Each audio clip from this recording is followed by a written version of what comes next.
অতীতের নির্বাচনগুলোতে গোয়েন্দা সংস্থাগুলো যে নজরদারি চালিয়েছে তা বেআইনি এবং একই সাথে নির্বাচনী অপরাধ। যারা এসব কর্মকাণ্ডে জড়িত তাদের সবাইকে বিচারের আওতায় আনা উচিত, কথা বলেছে নির্বাচন ব্যবস্থা সংস্কার কমিশনের প্রধান বদিউল আলম মজুমদার।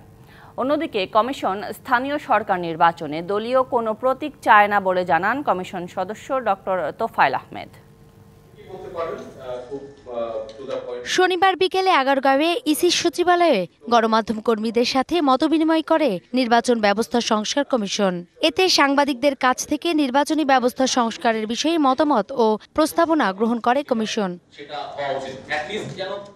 এ সময় কমিশন প্রধান বদিউল আলম মজুমদার বলেন, সংস্কারের কাজ সম্পূর্ণ করা হবে জুলাইয়ের অভ্যুত্থানের চেতনায়। শুধু আগামী নির্বাচন নয়, বরং ভবিষ্যতের জন্য স্থায়ী নির্বাচনী কাঠামো তৈরি করতে কাজ করার কথাও জানান তিনি।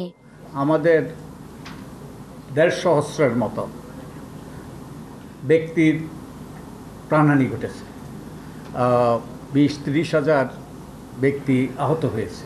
আমরা যেন তাদের রক্তের প্রতি বিশ্বাসঘাতকতা না করি। নির্বাচনী অপরাধ করে শাস্তির পরিবর্তে কেউ পার পেয়ে গেলে অনিয়ম আরো উৎসাহিত হয়, তাই কঠোর শাস্তি নিশ্চিতের তাগিদ দেন কমিশন প্রধান।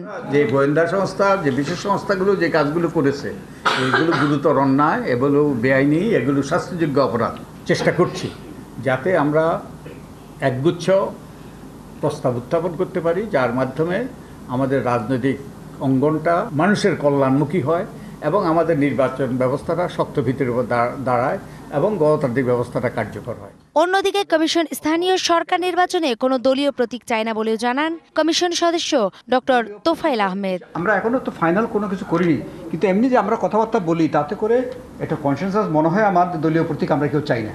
হ্যাঁ, দলীয় প্রতীকে নির্বাচন হোক, এটা আমরা চাই না। তো এটা আলটিমেটলি ফাইনালি যদি আপনারাও ধরো রিফ্লেকশন এরকম হয়, এটাই হয়তো আলটিমেটলি আসবে, এতটুকু আমি বলতে পারি। সবার মতামত নিয়েই সংস্কার প্রস্তাব তৈরি করা হবে বলেও সভায় জানানো হয়। সেই জায়গায় থাকবে নাকি এটা পার্লামেন্টের সিস্টেমে যাবে? নূপুর মাহমুদ, ডিবিসি নিউজ, ঢাকা।